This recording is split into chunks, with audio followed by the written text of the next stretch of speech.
It's Week 8 on Showcase. The Packers and Lions try to fight it out in Lambeau Field to take control of the NFC North, while Pittsburgh dukes it out in Cleveland, but they just want to win a game. Flacco did it with his arm, and Pierce did it with his leg.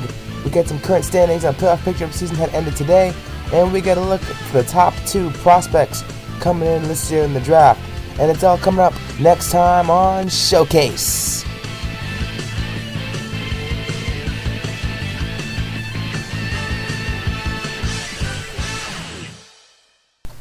Good evening from New York City. My name is Dem George, and welcome to Week 8 of NFL Showcase. We've got some late scores, so let's get into that right away. We have a final at CenturyLink Field as the Seattle Seahawks defeat the Carolina Panthers. Russell Wilson threw for 137 yards and a touchdown, while Cam Chancellor had 4 tackles. Meanwhile, down in the Big Easy, the New Orleans Saints have a 10-7 lead over the Dublin Celtic Tigers. They have 1 minute and 5 to go in the third quarter to play and the fourth quarter to play. And then finally, at Candlestick Park, the San Francisco 49ers have a 7-6 lead over the winless Cardinals. We start Week 8 in the soon-to-be frozen tundra of Lambeau Field. Lions come in as division leaders at 6-1, the Packers at 5-1. Just into the game, the Packer defense comes up big already. Nick Perry on the sack there. A couple plays later, Lance Dunbar gashes for a huge 17-yard run. Very next play, and it's Scott Hayes waking up the Echoes for a huge loss. Hayes beat his man off the lat in an instant and cleaned Dunbar's clock. A few plays later, Matthew Stafford drops back and it's intercepted. Mike the Butler did it again. He's got some daylight before he's finally brought down. Now Eli Manning would start this offense up, and his first throw is a dart to Ed Dixon down inside the 20 already. A couple snaps later, Manning finds Wes Welker on a slant for 6. Welker scores and immediately goes for the Lambeau leap. Boy, does that always look fun in Green Bay. Start of the second quarter, the Packer defense is at it again. Clay Matthews this time. Lions put it away. Manning now trying to go deep, and he gets picked. William Perry makes the play on the ball. Lions would then go 3 and out, and the Detroit D starts making plays via Nick Fairley. 2-minute warning there. Stafford down, and he gets sacked again. Clay Matthews makes a big play, and the Packers call timeout. They get a field goal out of it. That makes it 7-6, the halftime score. Start of the second half, and Eli Manning would still get it going, fighting Jermichael Finley on the sideline that time. And Eli Manning's numbers look great so far. 95 yards and a touchdown, with that one pick being the problem. Second down now, and the ball comes out, and it's picked up by Nick Fairley. What a hit that was laid out. Jordan Moore laid the boom on Eli Manning, and the ball squirted free immediately. Unbelievable play by the Detroit defense. Stafford now looking to run it, runs free, and gains about 6. 3rd and 11 now. Going to Robert Walker, but he is brought down at the 1 by Danny Harrison. It's 4th and inches. They kick a field goal, and the score would remain 9-6, and the Lions have the lead. Packers with the ball back.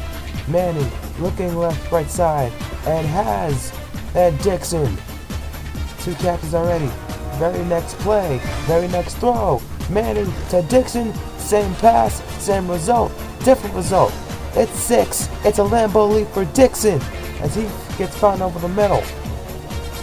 Eli Manning with a great day so far. 151 yards and 2 touchdowns now.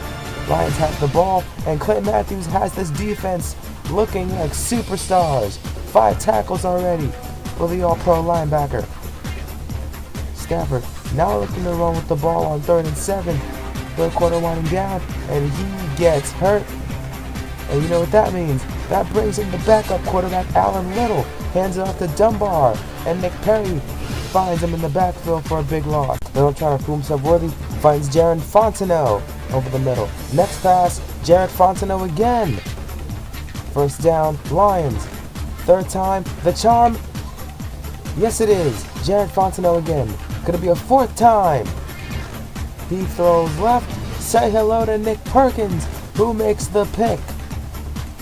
He's got room and his butt down at the 40. Allen Little can't believe it. We do. And the Packers looking like this could be the game that finally puts them on top of the division. Eddie Lacy on the run, looking to get inside the 10 and does. Timeout called by the Lions. Eli Manning, now the screen pass to Eddie Lacy, the touchdown, and that'll ice the game for the Packers, who win it 21-9. Nick Fairley with the fumble recovery earlier. Eli Manning with those 3 touchdowns set the season high for himself. They'll play the Bucs next week, while the Detroit Lions have the week off. Some other scores from today's action: the Colts defeat the Steamers 24-13, as Andrew Luck had 144 passing yards and a touchdown. Up in Chicago, Xavier Rhodes' 4 tackles and a pick 6 were a big part of the Vikings' 22-3 rout over Chicago. And then down in the Meadowlands, the Ravens, behind Joe Flacco, 307 passing yards, defeat the Giants. We have a final score alert from one of our late games. It's the New Orleans Saints and Dublin Celtic Tigers. They've come to a 13-7 finale, with Andy Dalton throwing 199 yards and a touchdown to finish off the day. Coming up on the rest of Week 8 of Showcase, the Pittsburgh Steelers go into Cleveland looking for a win. We look at our division standings and a playoff picture of what could come if the season did end today. That's coming up next on Showcase. The unbeaten Oakland Raiders still have a nice run to it. They defend home turf against the Broncos up next on EA Sports after Showcase closes up shop. We go to the Dog Pound in Cleveland, where Pittsburgh has been dominant as of late. Bruce Yarber has his team in a position to tie the lead in the AFC North with Baltimore. Pittsburgh comes in at 0-6 and just wants to win. Gonna look at Brian Thompson's numbers on the 3rd play of the game. He gunned it to Antonio Brown, who breaks free and is gone. 78 yards, AB doing his thing. And the Steelers, the Pittsburgh Steelers, lead early. Cleveland comes out and they start off hot. Perez to Tavon Austin for 16. Hand off to Trent Richardson, who busts upfield for 9 yards. Browns punt it back, however. First play on the next drive gets it to Van Showers, and he runs for a first down. Later on 3rd and 1, Tavon Showers bounces off one tackle, and then it's brought down by Cameron Jordan, and the Steelers can't capitalize. Cleveland offense back on the field and making plays. Richardson gets past the sticks. Then Franklin Perez finds Clay Harbor on the sideline for 9 yards. Perez on first down, same drive, looking to go deep and tie it up, but is intercepted by Rufus Henderson out of UTEP, and the Steelers will get it back. Next drive, the Steelers continue to feed Showers as he turns the corner and breaks tackles. First down for Pittsburgh, as we now get a look at his stats thus far. Very next play, Showers gets the handoff and finds the hole and evades tacklers, and he gets inside the 15-yard line. First down again. 2nd and 8 from the 11. Showers gets a rest, but the backup gets the hard hit from Cameron Jordan. Thompson can't believe it. Browns get it back. Perez to Tate for 5 more yards. Browns are driving. Perez over the middle to Clay Harbor, and he gets the first down over the middle.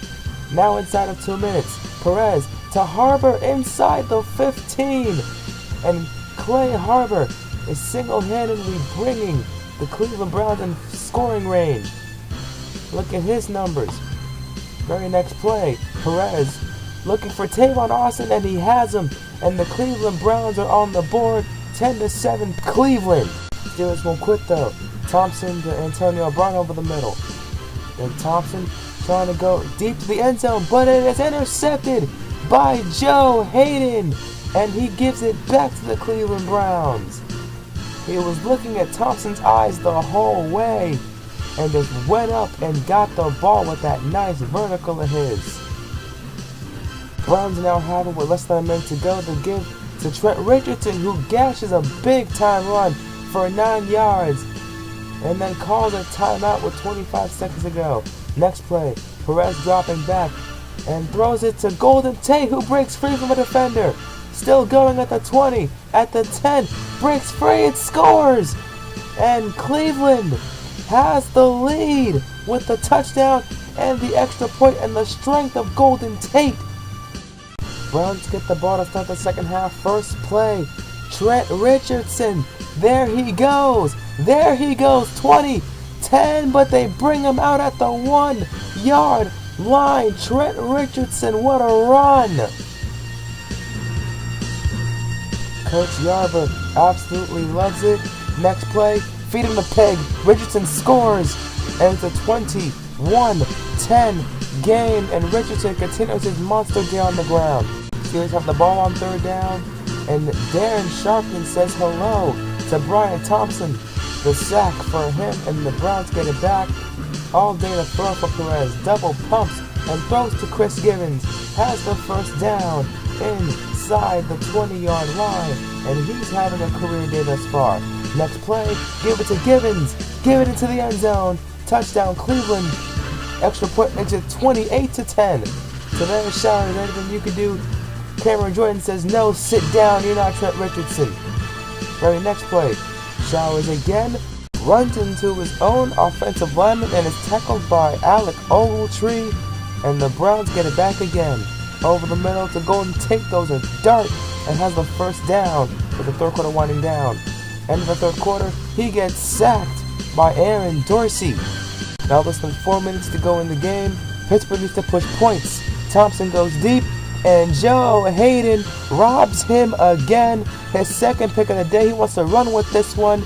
And the Cleveland Browns win their 7th game of the year as they defeat the Pittsburgh Steelers 28-10. The Steelers go 0-7 on the year. They officially have the 4th worst record of the year, and Trent Richardson has his best game of the year with 154 yards. More scores. Bernard Pierce got a dump for the Buffalo Bills with 2 rushing touchdowns as the Bills beat the Dolphins 24-14. And down in Jacksonville, the Texans come away with a 12-3 win over the Jaguars. The Jaguars improved to 5-3 with the loss. Now here we have an opportunity to check out the standings in both conferences. We're going to look at the NFC first. Detroit leads the North at 6-2-0. Philadelphia leading the East at 6-1-0. Tampa Bay, who plays on Monday night, leading the South at 4-2-0. And leading the West is Seattle at 5-2-0. And now we move on to the AFC standings. The Baltimore Ravens and Cleveland Browns are tied for first. Buffalo leads the East at 6-2-0. Jacksonville leads the South at 5-3-0. And Oakland still unbeaten at 6-0 when they play tonight at home. Coming up on Showcase after the break, a look at the playoff picture as it stands today. And those 2 prospects we didn't forget to mention coming up. Still hungry for more football? Tune in tomorrow night as the Washington Redskins take on Aaron Rodgers and the Tampa Bay Buccaneers on EA Sports. Just an announcement, our final late game has come to a close. The San Francisco 49ers have defeated the Arizona Cardinals 10-6 on a Ron Bradley field goal. The Cardinals had the ball inside the 20-yard line, but time ran out and the Niners would win. The Arizona Cardinals are now 0-8 on the season. We're essentially halfway through the 2019 regular season. And what better way to look forward to the great month of January by looking at the playoff picture as of week 8 if the season had ended today. We start with the NFC. We're going to look at the first 4 seeds as of right now. The Green Bay Packers and Philadelphia Eagles will get the bye in the first week, giving Seattle and Tampa Bay a wild card spot along with Detroit and Washington. Green Bay at 6-1 has a great chance to run the table the rest of the year, while Philly may have an easy schedule in the NFC East division. Moving on now to the AFC. The Oakland Raiders are still 6-0 and could be undefeated and ahead of the AFC West by a long shot, giving them a bye. Baltimore and Cleveland could go back and forth, although Buffalo and Jacksonville could still be looking at wildcard spots. But don't settle Miami short. They could be a dark horse come playoff time, if the season had ended today. And now, the moment we've all been waiting for, this week's NFL Draft Prospect Spotlight. We start off with Oklahoma State quarterback Matt Smith, a 6'3", 211-pound senior. We take a look at some of his highlights here from Saturday night's game against Kansas State on the road, and you can tell that the Manhattan, Kansas crowd was not getting to him. Smith feels absolutely comfortable in the pocket, finding receivers over the middle, on the sideline, pretty much all over the field, and guess what? He can run the ball too. Option play here as he got down at the 5-yard line to set up Kansas State for the score. Matt Smith is a great prospect with great arm strength, great accuracy, and great vision. And he should be a consensus top 5 pick come the NFL Draft.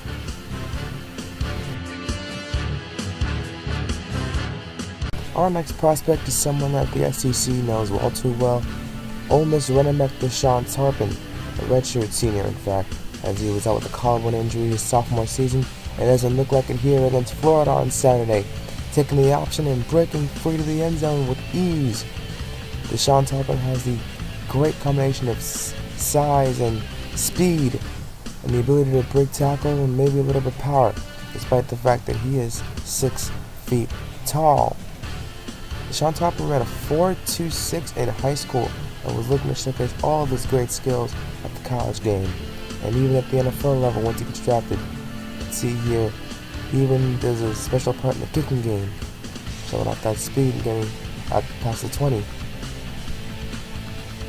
Deshaun Tarpon's ability to find holes and then do this, use his breakaway speed to gain yardage big time, will be a major help to some NFL team. Whoever drafts this kid is going to have a blast. Tarpon may be a ground for pound player, but he's also a great receiver out of the backfield, as you see him catching the screen pass here. Deshaun Tarpon is on the watch list for many awards, including the Doak Walker Award, and maybe even, just maybe, the Heisman Trophy if Ole Miss does well enough this year. You see him taking the ball, trying to find the holes, and getting upfield and gaining yardage and gaining first downs, which is what Ole Miss needs him to do for the rest of the season come. Deshaun Tarpon finished this game with 16 carries, 115 yards, and as you're about to see, his third touchdown of the game in the fourth quarter.